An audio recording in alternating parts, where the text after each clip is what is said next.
Dunia terancam resesi. Kamu harus gimana? Di konten ini saya akan bahas persiapan menghadapi resesi.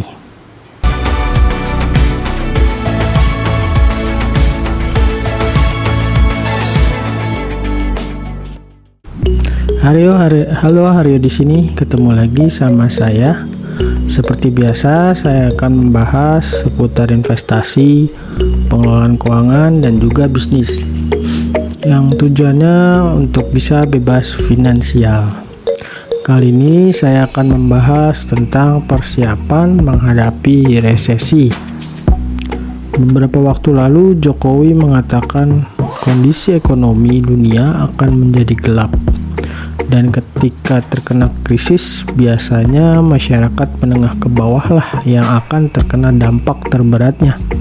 Sementara orang kaya biasanya justru malah semakin kaya. Kenapa demikian? Salah satunya karena persiapan. Sebenarnya kondisi akibat pandemi sampai sekarang tuh belum selesai ya. Saat ini dunia masih mengalami resesi, sehingga bisa dikatakan efek ekonomi dari pandemi masih terus berlangsung. Bahkan kemungkinannya akan semakin buruk di tahun-tahun ke depan. Tahukah kamu bahwa perekonomian dunia itu bekerja berdasarkan perputaran uang? Dan ekonomi bukanlah tentang berapa banyaknya uang, tetapi seberapa banyak perputaran uangnya. Saat perputaran uang di stop akan mengancam kondisi ekonomi. Dan inilah yang terjadi saat pandemi. Perputaran uang melambat dan hampir berhenti akibat banyak orang yang tidak membelanjakan uangnya serta banyaknya orang yang kehilangan pekerjaan. Sehingga banyak negara di dunia termasuk Amerika mengambil keputusan untuk mencetak uang. Masalahnya, jumlah uang yang dicetak oleh Amerika itu jauh lebih besar jika dibandingkan uang yang mereka cetak selama beberapa tahun sebelum pandemi. Pemerintah Amerika memberikan uangnya itu secara gratis kepada negaranya, kepada warganya. Tujuannya supaya warganya itu bisa bertahan hidup dan berharap mereka yang dapetin uang gratis itu akan gunain uangnya untuk memutar kembali roda perekonomian. Sayangnya kebijakan pencetakan uang ini menyebabkan peredaran uang semakin banyak. Dan jika kamu ingat pelajaran ekonomi di sekolah, ketika jumlah uang yang beredar melebihi jumlah pertambahan barang akan menyebabkan kenaikan tingkat inflasi. Masalah ini semakin besar ketika inflasi menimpa bahan-bahan kebutuhan pokok. Untuk mencegah inflasi tidak menjadi semakin besar, maka pemerintah di berbagai negara pun menaikkan suku bunganya, termasuk Indonesia. Tetapi akibatnya bunga pinjaman juga ikut naik. Selain itu, kenaikan suku bunga akan membuat para investor mengalihkan dananya dari high risk investment ke low risk investment. Efek ini juga menyebabkan munculnya startup crash, yang salah satunya membuat saham-saham teknologi secara global mengalami penurunan. Ini juga membuat banyak startup yang kesulitan mendapatkan dana. Sehingga beberapa startup pun melakukan PHK untuk efisiensi.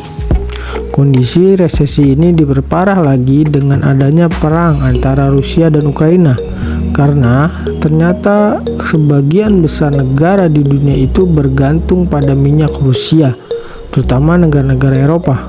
Belum lagi sebentar lagi musim dingin tuh akan datang, itu berarti kebutuhan energi pun meningkat.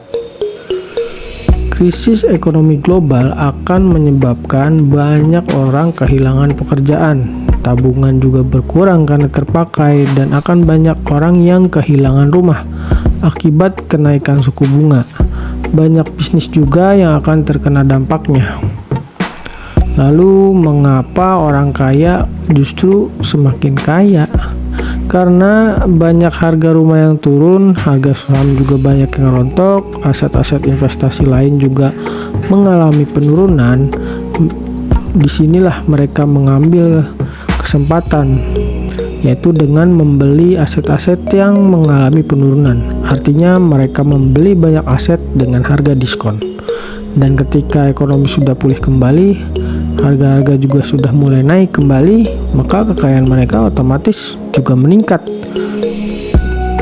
Jadinya yang kaya ya jadi semakin kaya. Lalu gimana kita menghadapi resesi?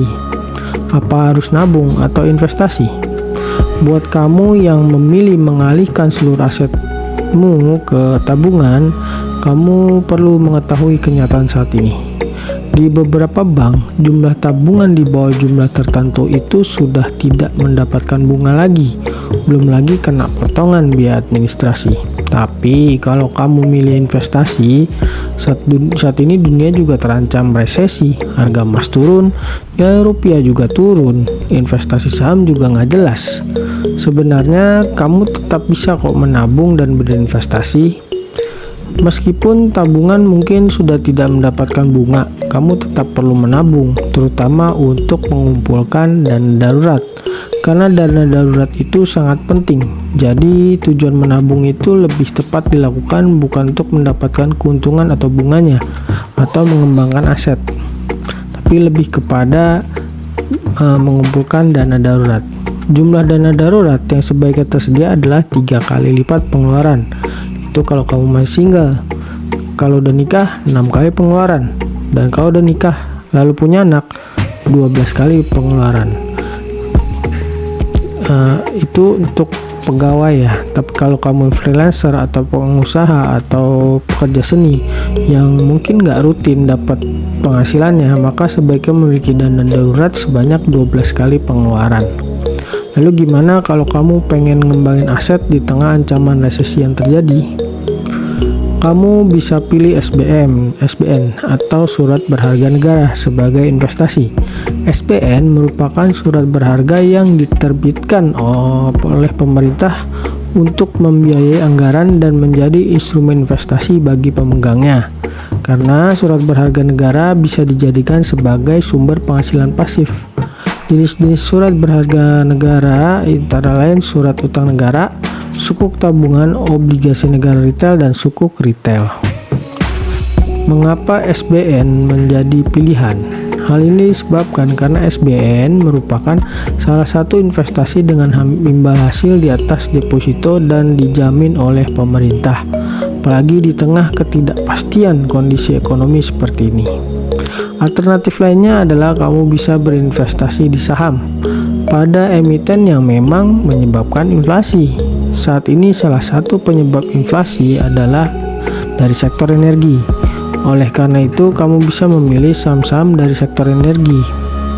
Emiten dari sektor energi itu sendiri saat ini mendapatkan durian runtuh akibat kenaikan harga energi, sehingga menyebabkan laba mereka bertumbuh. Dan akibatnya harga saham mereka pun juga naik. Nah, selain dari kenaikan harga, kamu bisa nih milih mengoleksi saham-saham yang berasal dari sektor energi. Kemungkinan kamu juga akan mendapatkan dividen yang besar. Memang ancaman resesi itu sudah mendekat. Saat ini yang bisa kamu lakukan adalah bersiap dengan cara menabung untuk dana darurat serta melakukan investasi. Tetapi tetap harus berhati-hati. Selain itu, kita juga nggak bisa prediksi yang mengharapkan return yang tinggi dari saham. Dan alternatif lain, kamu bisa menyimpan uang cash sebanyak-banyaknya. Dan ketika aset-aset atau instrumen investasi itu pada rontok, baru tuh kamu akumulasi. Oke, sampai di sini pembahasan tentang persiapan menghadapi resesi. Sampai jumpa di konten berikutnya. Dah.